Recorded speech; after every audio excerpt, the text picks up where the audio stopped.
Tempat yang paling tidak adil adalah pengadilan. Karena dua yang bersengketa sama-sama mencari keadilan. Dan pihak yang kalah akan merasa pengadilan tidak adil. Dan selamanya pengadilan tidak adil bagi mereka yang tersakiti.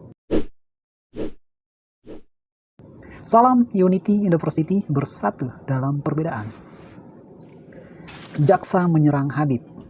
HRS menjalani sidang sebagai terdakwa kasus kerumunan acara pernikahan anaknya dan peringatan Maulid Nabi Muhammad SAW di Petamburan, Jakarta.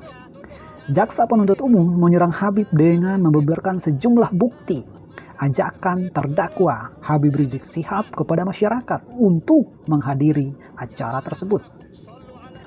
Ajakan tersebut diunggah dalam media YouTube untuk menghadiri acara yang dilaksanakan 14 November 2020. Video tersebut berjudul "Hadirlah dan siarkanlah Maulid Akbar Nabi Muhammad SAW bersama FPI". Demikian pernyataan jaksa dalam membacakan dakwaan dalam siaran langsung melalui YouTube Pengadilan Negeri Jakarta Timur. Jaksa juga menjelaskan bahwa keabsahan video tersebut telah diuji dan dilakukan penelitian oleh ahli digital forensik. Akan tetapi, tidak ditemukan bahwa video tersebut diedit atau ditambahkan seperti apa yang sudah dilakukan oleh Buniani, sang dewa penyelamat Anies. Berdasarkan bukti yang disampaikan oleh jaksa penuntut umum, maka apa yang dilakukan oleh pihak Habib menjadi relevan jika Habib disangkakan pasal 160 Kitab Undang-Undang Hukum Pidana, di mana dalam pasal tersebut menyatakan bahwa barang siapa di muka umum dengan lisan atau tulisan menghasut supaya melakukan perbuatan pidana, melakukan kekerasan terhadap penguasa umum, atau tidak menuruti baik ketentuan undang-undang maupun perintah jabatan yang diberikan berdasarkan ketentuan undang-undang, diancam pidana penjara paling lama 6 tahun atau pidana denda paling banyak Rp4.500. Jadi, makin jelas dan terpojoklah seorang Habib jika kita melihat poin-poin dari pasal di atas. Yang pertama, hasutan di muka umum dengan lisan atau tulisan.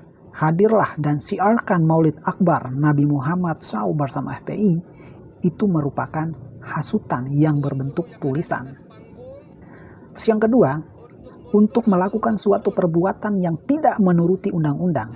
Ajakan tersebut jelas untuk berkumpul dan berkerumun, sekalipun tujuannya baik, akan tetapi tidak pada waktu yang tepat. Maka hal ini bertentangan dengan peraturan yang berlaku saat itu. Yang ketiga, atau tidak taat pada perintah jabatan yang diberikan berdasarkan ketentuan undang-undang. Nah, larangan tidak boleh berkerumun jelas dikeluarkan oleh pemerintah atau lembaga yang sah menurut hukum. Jika kita mengkerucut pada 3 hal di atas, maka besar kemungkinan pihak Habib lemah untuk melawan tuntutan jaksa dengan bukti yang kuat. Hal ini makin membuat Habib tak berdaya. Kuasa hukum pusing 7 tanjakan 8 turunan. Karena dalam beberapa kesempatan sidang, mereka memilih bungkam serasa lagi marahan dengan pasangan kekasih. Karena sikap bungkam di pengadilan akan dianggap hakim bahwa pihak Habib menerima apa yang menjadi tuntutan jaksa. Ini membuat Habib makin sulit lolos atau lari dari jeratan hukum. Baiknya, penasihat hukum Habib jangan sibuk urus hal yang bersifat teknis, seperti online atau offline soal persidangan tersebut. Karena itu malah merugikan Habib sendiri. Cobalah fokus pada substansi pembelaan terhadap Habib. Jangan apa-apa berperan dan ngadu ke umat bahwa dizolimi, apalagi jika sampai menghujat rejim Jokowi sebagai rejim yang laknatullah karena memusuhi ulama.